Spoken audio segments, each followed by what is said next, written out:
On dit que l'homme qui chasse 2 rats à la fois n'en attrape aucun, mais ce frère en a chassé 4 et se retrouve aujourd'hui encerclé par une meute de loups affamés.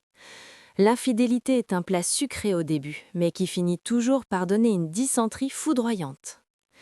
C'est l'histoire d'un homme qui a cru pouvoir jongler avec des cœurs et qui a fini par tout perdre. Ce frère, soudeur de profession, vient d'une famille très pauvre de l'Est. Il a galéré, dormi le ventre vide, mais il s'est battu pour réussir. Il a épousé une femme formidable, celle qui était là quand il n'avait rien. Ensemble, ils ont eu 3 enfants.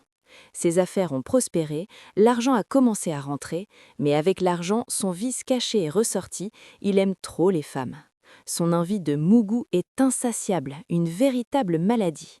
Profitant de ses voyages d'affaires pour ses contrats, il a semé la pagaille partout. À la capitale, il a pris une maîtresse, dans le sud une autre, dans le nord une troisième. Il couchait avec elle, leur donnait de l'argent, vivait comme un pacha. Mais le plaisir a des conséquences.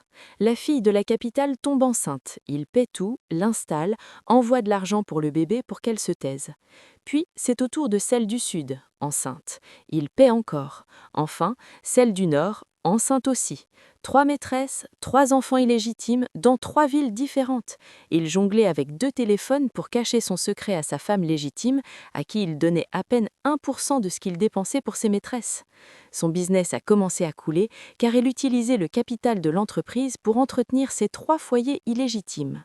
Le château de cartes s'est effondré un jour banal. Alors qu'il était sorti répondre à un appel urgent, il a laissé son 2e téléphone déverrouillé sur le lit conjugal. Sa femme est entrée. Elle a tout lu, les messages d'amour, les photos des bébés, les alertes de transfert d'argent. Elle a découvert qu'il avait 3 enfants dehors et qu'il finançait la vie de 3 autres femmes alors qu'elle gérait des miettes à la maison. Le choc a été brutal.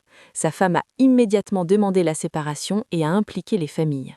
Aujourd'hui, il est ruiné. Ses maîtresses le harcèlent pour de l'argent ou le mariage car leurs familles veulent voir le père, et sa femme, son seul vrai amour, veut partir avec ses enfants légitimes. Il supplie pour qu'elle reste, jurant qu'il l'aime et qu'il a changé, mais le mal est fait. Il est prêt à tout payer pour qu'on plaide sa cause.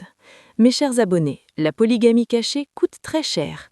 Dites-nous sincèrement en commentaire, sa femme doit-elle pardonner à cet homme qui a dilapidé l'avenir de leurs enfants pour son plaisir égoïste, ou doit-elle fuir ce menteur pathologique avant qu'il ne ramène une maladie ou une 4e femme? Aidez-le, car il est au bord du divorce.